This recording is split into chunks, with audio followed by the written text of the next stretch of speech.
Europe 1, 6h26, en ce 19 mars 2015. Aujourd'hui dans l'histoire, on voyage dans notre histoire tous les matins avec vous, Franck Ferrand, bonjour. Bonjour Thomas. Alors dites-nous à quel 19 mars nous nous rendons ce matin, Franck. Oh, celui d'il y a 2 siècles, le 19 mars 1815.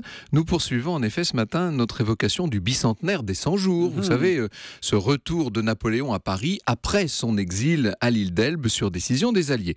Rappelez-vous, il y a 3 semaines, je vous racontais le débarquement de l'ancien empereur sur la plage de Golfe-Juan. D'ailleurs, on y était allé là-bas. Eh bien, depuis, il a fait du chemin. Il est même aux portes de Paris. Et en ce 19 mars, celui qui a pris sa place aux Tuileries, le roi Louis XVIII, le frère de Louis XVI, n'a plus le choix. Il doit faire ses malles à son tour et reprendre le chemin de l'exil. Et il va où, Louis XVIII ? Eh bien, Louis XVIII et sa cour sont obligés de s'enfuir. Ils ont pris le chemin du nord où se trouvent leurs alliés anglais. Ils vont finir par s'installer à Gand, en Flandre orientale. 10 jours de calèche, 300 km parcourus.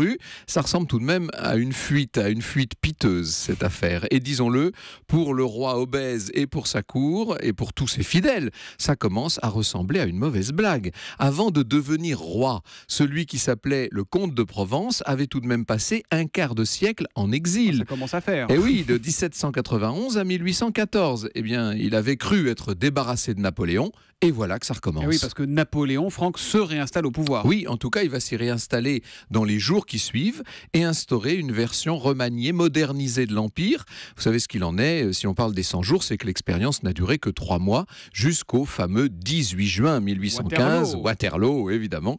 Alors Louis XVIII rentrera de nouveau à Paris, dans les fourgons de l'étranger, mais cette fois, ce qu'on appellera la seconde restauration se fera sans joie, sous condition, avec occupation militaire des Alliés, moyennant des dommages de guerre écrasants. C'en sera fini des dernières illusions de Louis XVIII, dont les 10 années de règne seront comme une sorte de long sursis. L'histoire, on en reparle et on la retrouve avec vous tout à l'heure à 14h pour parler de quoi, Franck ? On sera en compagnie de Laurent Deutsch et de toute la troupe de la pièce Le Système pour évoquer la banqueroute de l'As. On reculera encore d'un siècle en arrière. Au cœur de l'histoire, c'est à 14h sur Europe 1. Tout à l'heure, Franck. Bonne journée. Bonne journée.